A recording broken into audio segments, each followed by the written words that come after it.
All right. Good morning, Center for Spiritual Living, Palm Desert, the entire Coachella Valley, all of Southern California, beyond the entire nation and the entire world. Welcome. It's Tuesday. It's another day. It's 10 o'clock. Morning, Jeffon. Morning. Good morning, Reverend Charles. How's it going? Good, brother. How are you today? Doing really, really good. Cool. Really good. Cool. I love your you mentioned your backdrop. So just tell folks just real quick I think it's clever how you went and set up an office at a different location because of what's going on at home. But just tell folks what you did to get creative so that you can, and all this work that you're doing right now. Yeah, you might see this is very different than just the white wall that I'm usually in front of. So over the course of this past week, I've had a handful of unconscious bias trainings with a really large manufacturing organization based in North Carolina, but kind of spread around the country. And my wife usually gets ready early in the morning. And so I figured out, we have a small apartment right now while she's doing her fellowship at Loma Linda. And so there's a hotel right down the road, and it's a nice one. I'm not in like some, just random, Motel 6. Not saying that you should avoid those, but in San Bernardino, you don't want to be in those little areas. You know? Right on. But so here I am. Everything's set up. Big screen here, light there, nice backdrop here. So got a hotel room for a day to set up an office. I love that. To get creative with space. Yeah.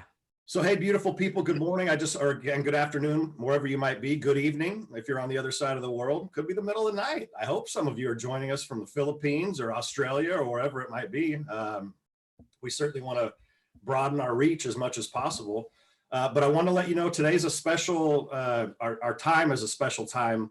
We're only going to go a half an hour today because I got to run and get to the airport. I'm in Seattle. As if you joined yesterday, you know that I came up here for a quick trip to celebrate my daughter's 7th birthday, which was yesterday.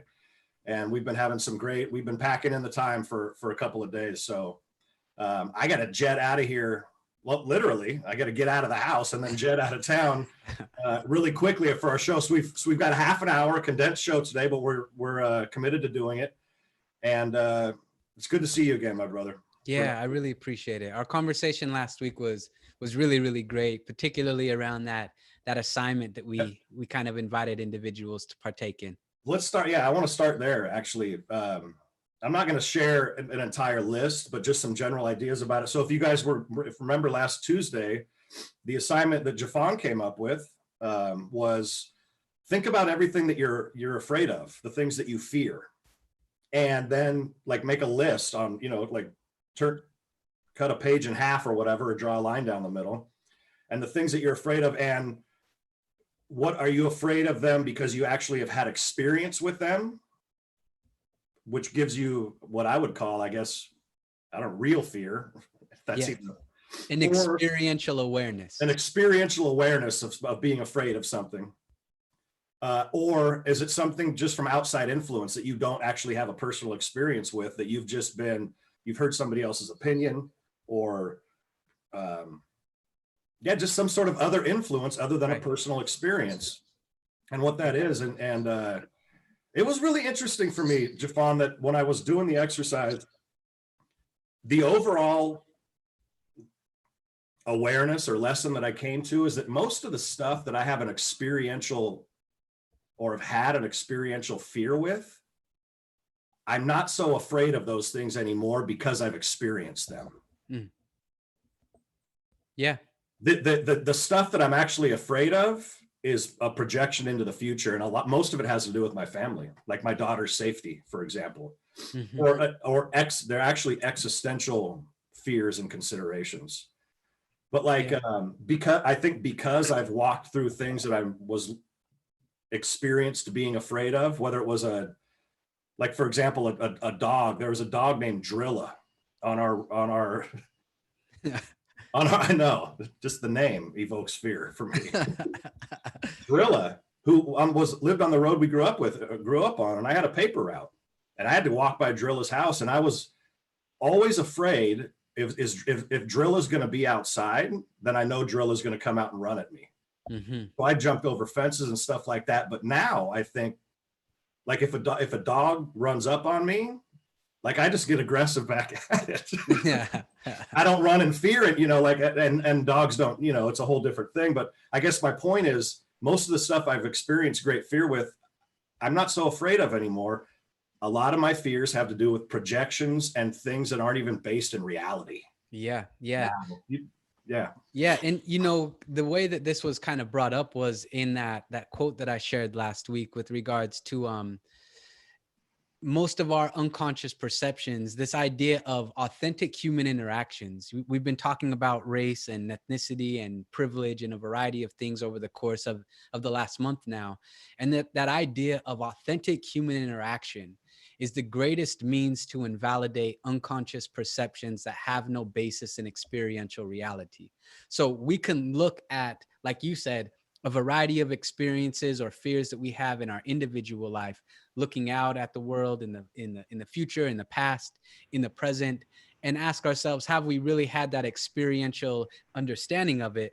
And taking it a step further, particularly diving into the unconscious unawareness, so to say, the unconscious mind, where those perceptions and or bias exist towards other individuals or groups of people, Yeah. and then asking, have I really had an experience with that person? A really great story that I share is when I went to Seattle to go to college. Being raised in Utah, you're either Mormon or not Mormon. I think there was like one or two people who were some other Christian denomination, and when I moved to Seattle, I recall down at Columbia City Theater, I was doing an open mic and starting to volunteer with this thing, and was introduced to one of my great friends. I call him my brother now, he's Muslim, and I've never had an experiential type of thing with a person who is Muslim because of my upbringing. And when I met him and befriended him and started hanging out with him and really getting to know him on that authentic human interactive level, suddenly all those unconscious perceptions that I had about that group of people that were not based in any truth began to dissolve because of that authentic interaction. So does it become easy for you then to translate, because of that relationship, to translate interaction with Muslims, period?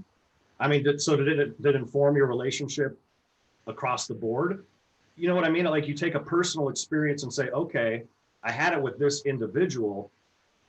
Then can we start to paint life with that? Was that an easy translation to make? Is that question clear? Yeah, that makes sense. For me, it was, but I'm sure that there may be somebody out there that might be thinking, well, I had an experience with somebody and it was not positive. Yeah. So then does that paint that light across the entire demographic? Exactly. And so I think that realistically, it's obviously human by human basis, but in that interaction with somebody, at least you begin to know them, particularly the ones that are positive and good natured. Yeah. But if they're negative and if it's detrimental, that's where we have to take a stand and not paint this color across an entire population of people. So it continues to take a discipline of mind, actually, to a discernment and understanding that we take people as they come and we have personal interactions with them. And so we like to take the good and want to paint life with that. But there's also a discipline that we can't take the negative and paint life as that too, Yeah. It's really, really, it's a moment by moment basis. And the reason why for going through these unconscious perception workshops with individuals. We speak to that, what you're doing. Yeah. Some of the work that you're doing. Yeah. Definitely. It's really just a handful of steps that we're walking people through. It's centered around resolving unconscious perceptions or biases that exist. It's a focus on self-mastery, ultimately recognizing that in order to resolve those things that exist within our minds or hearts that build barriers around ourselves and exclude other people, it's something that we have to master for ourselves. So nobody can do the work for us. So we go through a process of identifying them from an organizational level and personal level, beginning to learn how to permanently resolve those unconscious perceptions, embracing this unique skill of facilitative coaching, where you're not just helping somebody with their behaviors, but you're really trying to allow an individual to move to a more empowered mindset, to continue that resolution process. Mhm. And then the discussion around emotional intelligence, and then finally bring it all together from an organizational level, which I think would be a powerful practice for the Center for Spiritual Living organization, to begin to bring individuals together and ask, what is the single most counterproductive bias that exists within the organization that Mm. prevents individuals from feeling as if they belong? Mm. And that's an agreement. So it's an agreement then. If you're a part of it, there's an agreement. I mean, Yeah. Well, it would be people coming together in small breakout groups, and then we begin to have a conversation, like you and I and a few other people, and then we say, well, what do we think it is? And we come up with some ideas, and then we act as if we have this magic wand and could wave and suddenly resolve it, and we brainstorm strategies, processes, and behaviors that everybody could implement to dissolve that particular bias. It's a really powerful exercise. so since you bring that up, and since we're part of Centers for Spiritual Living, what would you suppose is one of the things that prevents Centers for Spiritual Living from being more prolific in the world? Oh man, don't put me on the spot here, man. No. I'm just Hey, well, Edward Villieu might be watching. yeah. Okay, so I'm gonna say We're just talking. That's what we do, though. We have to have authentic conversations, right? I think there's an underlying fear. I think that's kind of what part of it. so perhaps a few things. One is this idea of experience, background, and or education, where you have to reach a certain level before your voice actually matters in comparison to other people who have been in the movement longer. So that could be generations or ageism, so to say. It could work on both sides of the spectrum. Young people not listening to senior people not listening to younger people. So both sides. Another one could be the best achievers or the most successful people look like me. So we find ways to promote or hire our mirror image, or people who we're very comfortable with. And that kind of shrinks the diversity pool that is available. And maybe one that I think that I know I have been working on goes back to that illusionary dyad that I've mentioned a handful of times of superiority, where we have this figured out. Trust me, we know that everything is one. And kind of tap dancing around the issue, you know? That's one of the things I hear. All of that. That's so well thought out too. That's one of your last point, Jeffon. That's the one that I'm really dancing with right now. And I shared this with my friend Amy Steinberg yesterday. We got comments coming in. We're gonna get to them in just a second here. Is that this? What's wrong with the process being sloppy? You know, why can't we allow the process to be messy? I said yesterday, you know, let's say I want to go to college and learn, you know, intro to calculus, whatever it is. There's an admission on my part that because I have my butt in that chair, that I have an ignorance to calculus. And so I'm saying, teach me, I want to learn. How horrible would it be if the professor or the teacher came out and said, shame on you for not knowing calculus. We're going to get down to business though, but you're in the wrong for being here in the first place. You should already know. And I think there's a lot of that going on, you know, like just a concern or a fear about admitting ignorance about anything, because you're going to get shamed first. And then who's going to want to learn if they're shame, you know, will just take you and make you want to hide. Right. I'm kind of on that horse right now of, okay, we need change. The community as a whole is asking for change. But we need to be graceful with each other as we change and grow. Yeah. I totally agree with that. And allow that to happen. Because, I mean, if I come to you and I say, Jeffon, I like the whole thing about, you know, that there was, okay, so it kind of, I don't know, a few weeks ago or a month, it was like, okay, so there was this idea of white folks going to black folks or brown folks or whatever and saying, okay, what can I do? And then seemed like there was a little bit of pushback. Like, I don't want you to come to me, white person, and ask me what I can do or what you can do. I just kind of want you to start figuring some things out and thinking differently and stuff like that. And I'm not saying any question is right or wrong. I'm just wondering, like, as we're stumbling and fumbling and working on figuring it out, how do we be graceful with each other in that process? Whatever your skin tone is, Mm-hmm. if it's, you even mentioned emotional intelligence, you know, Yeah. how do we grow an emotional intelligence unless there's a degree of being compassionate with each other and a willingness to nurture and grow each other? Yeah. Yeah. Yeah. I'll touch upon that here in a second. I see a handful of Yeah, I'm trying to get to them and I can't. I'm having a tough time with go ahead. If you can see them, go I ahead. see it here. It says, I missed the assignment, but interestingly, I spent the week thinking about positive experiences I've had with African American friends and acquaintances, some wonderful times. I also remembered several experiences I had a visceral experience of my friend's experience, like being in a car with African American friends when a cop came up behind us on a crowded street. The cruiser's lights were on, but he wanted to get by, but it wasn't possible. But our instant thought was, we're in trouble. I was the only white person in the car. It was super scary. That's an experiential understanding that you could read books and it would not equate to what you just described there. Yep.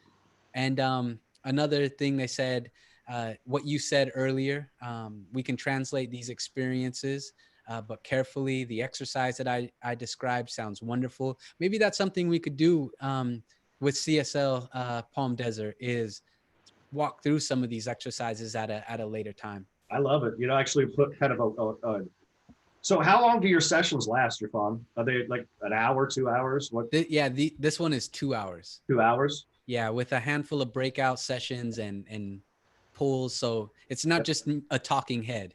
I like hearing myself talk, but I don't know if everyone else would. Well, I love the idea of doing it not during one of our 10 o'clock sessions, but at a special time. Well, you can walk us through some of these exercises. We can walk through some of them together. That'd be great. Yeah. One more thing, color blindness is an issue in science of mind communities. It's as if we feel by having an inclusive philosophy that everyone is welcome. So we don't reach out to others when they come into our community, assuming that they'll feel welcomed. That no further effort is necessary on our part. We hand over a welcome packet and often that's it. We don't reach out. Color blindness that's one of the old, that's old school idea at this point. I mean, if you're walking up to somebody and say, I don't see color, that's just open your eyes, see their color and appreciate them. Right. So what about back to this other thing I was talking about, Jeffon? How do we keep, I know the simple idea is, okay, let's just have compassion, but it seems hard for people sometimes, brother. So there's this diagram that I often share that is called RR diagram. And it's a fascinating concept. And it's basically things that happen above the surface in a dynamic relationship that encompasses two people, conscious awareness. Okay. And then if there's a conflict in that dyad up there, there is an underlying issue that is fueling that conflict. That underlying issue are those unconscious perceptions that often pop up time and time again. And if a person hasn't been doing real introspective process to begin resolving that inside of themselves, the conflict will pop up in various patterns and various situations, and you'll learn coping mechanisms to handle it. If we take direct aim at that underlying issue, suddenly we start recognizing the beliefs or attitudes or behaviors that we show up with that naturally excludes other people or puts people in this small little box. Yep. We can take 100% control of our, or 100% responsibility for the way that we interact with somebody else. It takes two people to have a conflict. I don't know if you've ever tried to be in a conflict with somebody who was unwilling to contribute. It's frustrating. It's frustrating. Yeah. You're on an island. Yep. So that whole concept of really getting at the underlying unconscious part that is fueling the conflicts can bring about so much resolution. But again, it's really something we must do for ourselves. And it's easy to talk about it. And it takes real courage and an effort and energy to do it within ourselves. Yeah. Because what do you do when you admit ignorance? For me to grow, I need to admit ignorance. And it's not a bad thing. It's just, it's saying, I don't know. Mm-hmm. And I hope that I admit ignorance daily about something. About, I talked to this, one of my buddies down in Olympia is going to be a dad. And I've been a dad for 7 years now, and no parents got anything figured out. We just want to keep our kids alive, right? Yeah. Hope they do well. But I said, you know what? And I had so many conversations with mentors in fatherhood, just admitting ignorance about being a dad, that I would just go ask them, like, what would you do in this situation? How do you, um, and that's not as charged as race, that's for sure. That's parenthood. It's like just this common thing. But when I admit ignorance, I'm willing to sit at the feet of somebody else and say, give me some input. Mm-hmm. And I think there's got to be an encouragement to admit ignorance. Just admit that I need to encourage myself to admit ignorance about being a father so I can be a better father. Yeah. And it just seems like we're walking this line of, okay, admit ignorance because you are, but I don't want to hear about it because you should know better anyway because you're an adult or something like that. That's something I'm wrestling with that, Jeffon. Yeah, it's and particularly when we start talking about the race or ethnicity or culture conversation, um, even when I think about my own experience, so much ignorance and almost this veil over my eyes, because so much of our thought process, even though we are new thought, so much of our thought process is ingrained that it's almost as if it's invisible, and it's so much a part of us that we just simply take it for granted. And therefore there are, when I'm thinking of myself, just tendencies where I continue to perpetuate that level of ignorance, and I can continue to peel back the layers, so to say, but it's an ongoing thing. Yep. And the one thing that prevents ignorance or those type of things from actually being resolved is when we're ashamed, fearful of what another person's going to think about us. Exactly. Maybe even worse. Oh, so now I'm going to have to question the foundation that I've built my life upon. Exactly.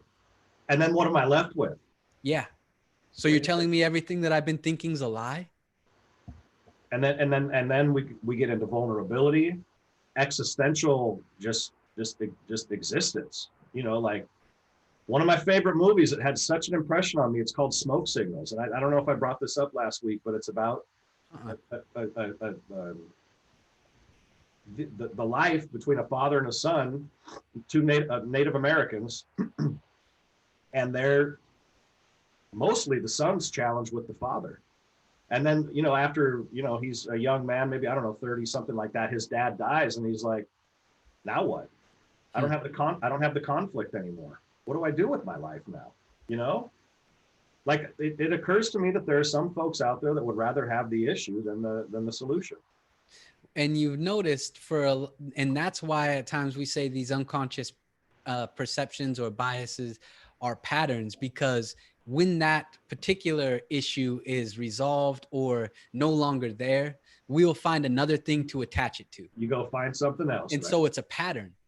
And my mentor often says that one experience is highlighting a pattern, because you often can trace that back in somebody's experience or life in different ways that they've done that one way or another. It's I mean, the inner world is such a fascinating space. It's like, yeah, the stars, the moon, the sun are incredible, the outer space.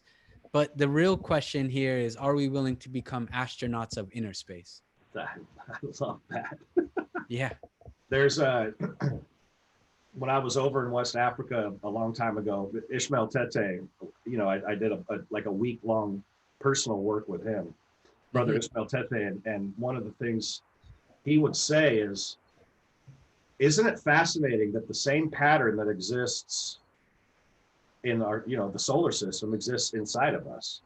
We got, electrons and things hovering around the nucleus of a cell, neutrons and protons and, that whole thing. Right. And it's the same pattern. It's the same thing. So we want to explore this. Let's explore that, right? I love what you just said. That's beautiful. Yeah. Yeah. I mean, and we'll launch out into space and forget about this sacred planet that we're walking on. Right. Or try to pillage as much as we can from it. Anyways. And the body that we're walking with. And the body that we're walking with, the temple that we're occupying. Yeah, temple that we're occupying. Let's see. Go ahead. Go ahead. You have, you want to, I'd rather have your thought real quick and then we can get to these. Well, I was going to touch upon this next comment that. Oh, okay. Okay. Yeah, go for it. So yes, to both of you, there is so much we have to unlearn and so many emotions we get triggered. We have to be brave explorers, willing to deal with whatever comes up with compassion for ourselves and others, because it's worth it to do the work. This whole concept of emotional intelligence, it's fascinating sharing emotional intelligence and mindfulness ideas with a corporate world. You do it in a way where it's not like out there, and very practical. And so I go through a process where I'm saying, as it relates to unconscious perceptions or bias, whether a discrimination is happening to you or whether you're the one who is inflicting it on another person, we can embrace this concept of emotional intelligence by first bringing our awareness within. So where is that housed? And I know always for myself, whether I'm doing it to somebody else or somebody's doing it to me, it's always in my solar plexus. It's like, it feels like this void, this air that's like flowing through me. And if I can focus on that when it's happening, suddenly I can begin to ask myself the question, is this emotion, this triggering event, is it based upon the external event in person, or is it my own internal programming? And from that space, if it's about my internal programming, which it is 99.99999% of the time, then I have an ability to responsibly respond instead of habitually react. And in that space of freedom, I suddenly start recognizing that I can control what's happening in here, even if an atrocity or something very negative is happening out there. Yeah. Yeah. And then to relate that same idea in kind of just different terms is when you're sick, you're aware of where you're sick in your body. If you're physically ill, I've got a tummy ache, or, I broke my ankle or whatever it is. And you give that place attention, right? It's just, it occurs to me, it's the same idea from the spiritual, in the emotional intelligence realm. That part of my body's asking for attention. It's giving me feedback, or that part of my consciousness is, but we have to be paying attention, is what I'm hearing you saying. You have to be in relationship with yourself. So that's a great place for people to embrace and move throughout this week, because I know that 30 minutes flies by. I can't even believe it's already, I know. But let's get another assignment from you. Let's hear it. Well, I would encourage people to go throughout this week, be attentive, emotionally intelligent, and mindful of the emotions that pop up when you're watching the news, when you're seeing protests, when you're seeing government officials do something on Twitter, tweet or whatever, and be aware of the emotions that come up, recognize where that's happening in your body, and then ask, am I being triggered because of this external event or person, or is it about my own internal programming? And if it's about your internal programming, then you can start doing the work. If it's about what another person is or isn't doing, then I hate to say it, you probably will not find peace for this entire lifetime. Because if you start making those adjustments, right? And yep, exactly. Like by going through the trainings that you're talking about, unconscious bias, and exposing yourself to more work on emotional intelligence, all these types of things to continue to get educated. Yeah. And I mean, I say, if we are waiting for another person to act as we think they should act, we will be waiting for many lifetimes. And if another person if we are dependent on another person for our peace, then you might as well hunker down in the suffering land. Yep. And what's interesting about suffering is that sometimes that's what people know. Their construct is suffering, and that's where they're comfortable. We talked about dismantling those things. Like, I know there's parts of me that do. Yeah. We got to roll, because I got to go catch a plane. Okay. So I could talk with you all day. So you guys, if you tuned in late, just so you know, we have a short session today. I have to go catch a plane. Jeffon, we have kind of a confluence of events here. Jeffon's doing all day stuff with this unconscious bias with his corporate partners and people that he's working with. So we continue to be grateful for his presence, and I'll be back with you indefinitely. And Tuesdays going forward. Okay. And more information is coming down the pike about that. I don't want to get out in front of anything. So Next week, we're going to be back to our regular scheduling and all of our time. We continue, Center for Spiritual Living Palm Desert, to be so grateful for your financial contributions to support our ministry and what we're up to. These offerings, to be able to welcome people like Jeffon. Tomorrow is going to be the Sensational Six. My good friend, Reverend Daryl Jones, on Thursday. Dr. Joe and I will be having our conversation on Friday. And then we'll just keep it on rolling and rolling and rolling. The chuck wagon's coming around with food. That's what we're doing. Thank you, brother. Have a magnificent day, my friend. You as well. Have a safe trip back. Thank you. The heat is waiting for you. The heat is, I've had a nice 48 hours here. And something you said last week too, though, that we didn't do. I want to say it back to you. Namaste. Namaste. Thank you, brother. Yeah. God bless you. Many blessings. Goodbye, everybody. Peace and blessings, community. Much love.